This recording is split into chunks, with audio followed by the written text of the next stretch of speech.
Topic: Agriculture in West Africa. Agriculture is a cultivation of land and the rearing of livestock for human consumption. It comprises crop production, livestock production, forestry, and fishery. Structure of agriculture. By structure of agriculture, we mean the different forms of agricultural production. This includes 1. Crop production, 2. Livestock production, 3. Forestry, 4. Fishing. Systems of agriculture. 1. Subsistence farming. This is the cultivation of food crops for personal consumption. It involves hunting and gathering of food for use by the family alone. It is mostly practiced in remote villages and towns, which are not exposed to modern ways of farming, and where capital is inadequate. 2. Plantation farming. This is a cultivation of large-scale farming of cash crops such as cocoa, groundnut, tea, cotton, etc. for commercial purposes. Here, efficient use of modern farm machines such as tractors, plows, bulldozers, and harvesters is undertaken. The crops are harvested for export and for use by the local industries. 3. Mechanized farming. This type of farming applies the use of modern implements such as tractors, cultivators, planters, and combine harvesters. 4. Cooperative farming. It is a type of farming that is undertaken by an organization which is based on the principle of unity, democracy, economy, equity, and liberty. They can assume any of the forms described above, and it's essentially the cooperative nature of each organization that makes it different. Examples include livestock cooperative, fishermen cooperatives, cocoa farmers cooperative, etc. The economic benefits that accrue to such cooperatives include 1. Increase in individual output and income. 2. Distribution of bonus to members. 3. Easy provision of agricultural extension services to small-scale farmers. And 4. Greater opportunities for capital formation. Importance of agriculture. 1. Source of industrial raw material. Agriculture is the major source of industrial raw materials. It provides rubber, cocoa, coffee, sugarcane, groundnut, cotton, etc., which serve as raw materials for industries that produce tires, sugar, vegetable oil, textile, etc. 2. Source of income. The sale of agricultural produce constitutes the major source of income for farmers. 3. Employment. Over 70% of the working population in Nigeria are engaged in agriculture. 4. Source of foreign exchange. Agricultural cash crops that are exported earn foreign exchange for Nigeria. Problems of agriculture in Nigeria. 1. Inadequate capital. The poor background of farmers does not make them credit-worthy. Banks give preference to other sectors than agriculture, thus leaving them to local money lenders who charge exorbitant rates of interest. 2. Low level of farmers' education. The inability of farmers to read and write has impaired their understanding and use of modern farming tools and techniques, such as the application of fertilizer, insecticides, and improved seedlings. Problem of land tenure system. Agriculture is hindered by the system whereby land is owned by a community and hence fragmented into small units for farming. Such fragmentation obviously discourages large-scale farming. Secondly, the system hardly allows outright sale or purchase of land, thus making it difficult to acquire land for large-scale agricultural projects. 4. Lack of storage facilities and marketing. This causes wastage of agricultural produce in bumper harvest, especially of perishable foods like tomatoes, maize, yams, pepper, etc. Marketing channels such as grading or storage centers or depots are not yet developed, while roads are so bad that they cannot support an effective distribution network. Solutions to agricultural problems. 1. Government should maintain a stable price regime for agricultural products. 2. There should be provision of infrastructural facilities, example, road, dams, silos, etc. 3. Provision of specialized financial institutions to meet the needs of specific type of agriculture, example, insurance companies specializing in export crop policies.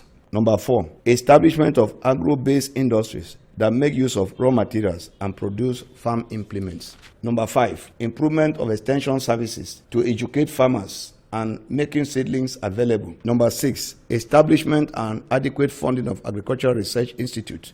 7. Reformation of land tenure system to encourage large-scale farming. And 8. Provision of adequate storage facilities. Agricultural policies in Nigeria. These are a body of laws, instrument and statement of commitment made by the government in order to promote the growth and development of agriculture. Types of agricultural policies in Nigeria. 1. Developmental policies. These aim at increasing food supply and reducing the real prices of foodstuff. The policy instruments are the irrigation of arid areas, the reclamation of swampy and marshy lands, and large-scale processing and storage of agricultural output. Example, improved storage scheme, policy on processing, etc. 2. Compensatory policy. The aim of this policy is to make up for possible or actual losses incurred by farmers due to natural hazards such as inadequate rainfall, erosion, drought, etc. Policy instruments include the subsidization of farm machinery and fertilizer purchase, insurance on livestock and crops by the government, etc. 3. Remedial policy. This aims at correcting anomalies existing in the present practice of agriculture while preventing future unfavorable situations. Example, pest and disease control, as well as erosion control. Number 4. Regulatory policy. This aims at regulating and improving standards and quality of crop produce. It is pursued through produce inspection and quarantine laws. 5. Punitive policy. This aims at discouraging the disobedience of regulatory policies and enforcing regulatory schemes. Example, imposition of fines and sentences on offenders, confiscation and destruction of products, and the setting up of control posts. 6. Educational policy. This aims at educating and informing producers and consumers, and at producing administrative and extension stations.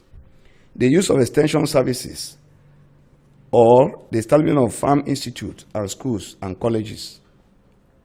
7. Demonstrative policy. This aims at collecting and collating information to research and demonstrating the practicability of various agricultural products. Example, pilot and experimental schemes, farm settlement, as well as agricultural shows and exhibitions. 8. Supervisory policy. This aims to ensure that people make full use of standardized inputs and adopt certain recommended practices. Example, livestock management and health scheme, as well as biological and mechanical input schemes. 9. Supportive policy. This aims to provide infrastructure, ensure the attractiveness of rural communities, and provide input beyond the means of peasant farmers. Example, provision of rural water, electricity, irrigation, and the establishment of agricultural industries. Number 10, organizational policy. This is to provide a speedy structural transformation and modernization of agriculture, stimulation of cooperative farming, and boosting of a business approach to modern agriculture.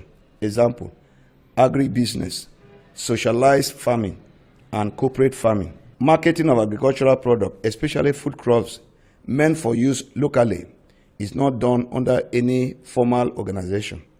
Instead, it is done by the peasant farmers themselves, especially in the rural communities. In the urban centers, however, commodities for sale locally are sold through a myriad of middlemen and women who operate on a small scale. However, for agricultural products to be exported, the situation is different. The selling is usually organized by the marketing boards, which have well-established channels for the purchase and sale of the products. A marketing board is a statutory body established by the government for the procurement and sale, both internally and externally, of specified commodities. Functions of marketing boards. Number 1, price stabilization. 2, sponsorship of agricultural research. 3, evacuation of products. 4, raw material supplies. And 5, implementation of government agricultural policies. Prospect of agriculture.